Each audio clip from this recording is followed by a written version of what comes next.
And then we started our struggle together.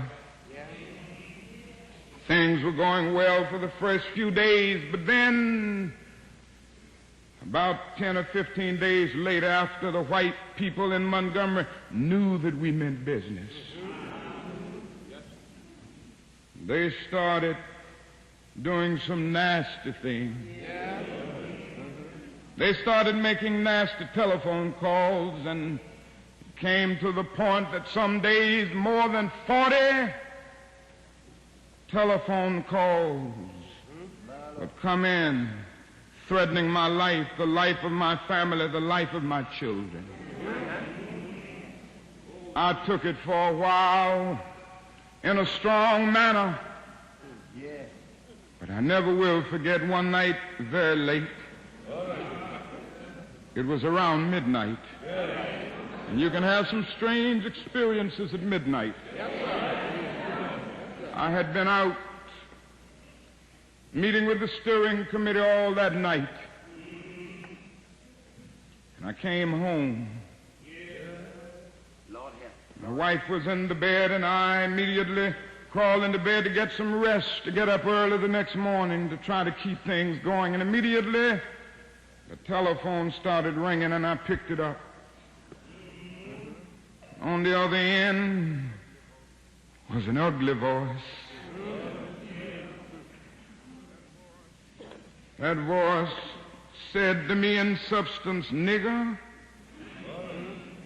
we are tired of you and your mess now. And if you aren't out of this town in 3 days,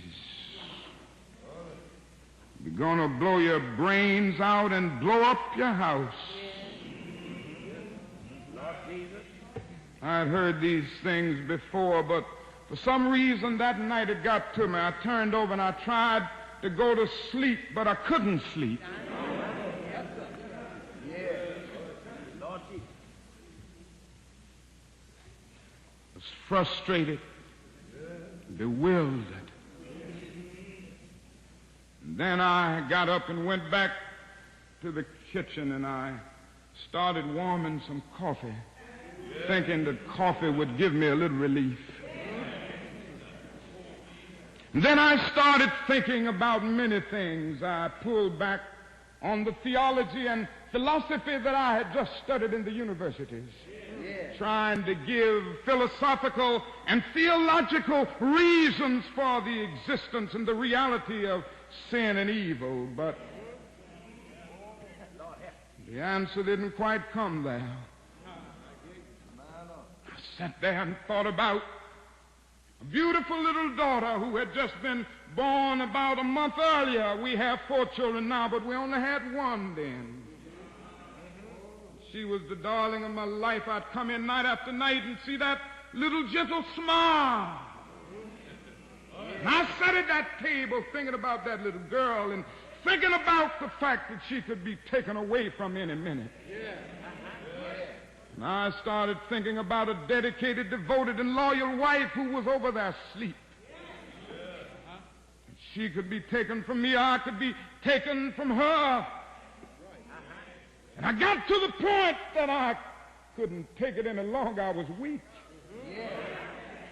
And something said to me, "You can't call on Daddy now. He's up in Atlanta 175 miles away.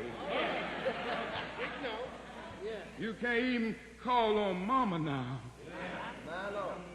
You got to call on that something and that person that your daddy used to tell you about.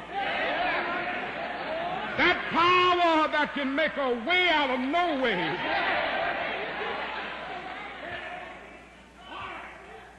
I discovered then that religion had to become real to me, and I had to know God for myself. And I bowed down over that cup of coffee. I never will forget it. Oh, yes, I prayed a prayer, and I prayed out loud that night. I say, "Lord, I'm down here trying to do what's right. I think I'm right. I think the cause that we represent is right.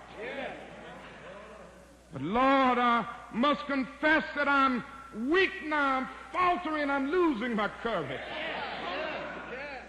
It seemed at that moment that I could hear an inner voice saying to me, Martin Luther,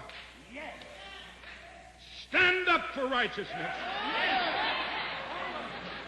Stand up for justice. Stand up for truth. And lo, I will be with you even until the end of the world. I tell you, I've seen the lightning flash. I've heard the thunder roll. I've felt sin breakers dashing, trying to conquer my soul. But I heard the voice of Jesus saying, still to fight on. He promised never to leave me, never to leave me alone. No, never alone.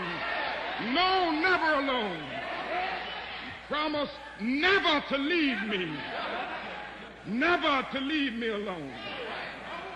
Sometimes I feel discouraged.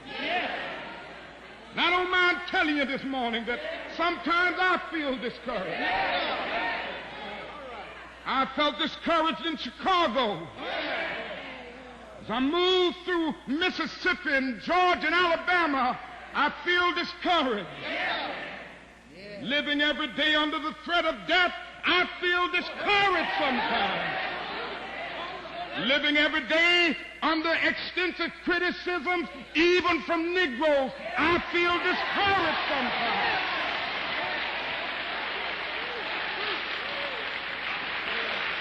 Yes, sometimes I feel discouraged and feel my works in vain.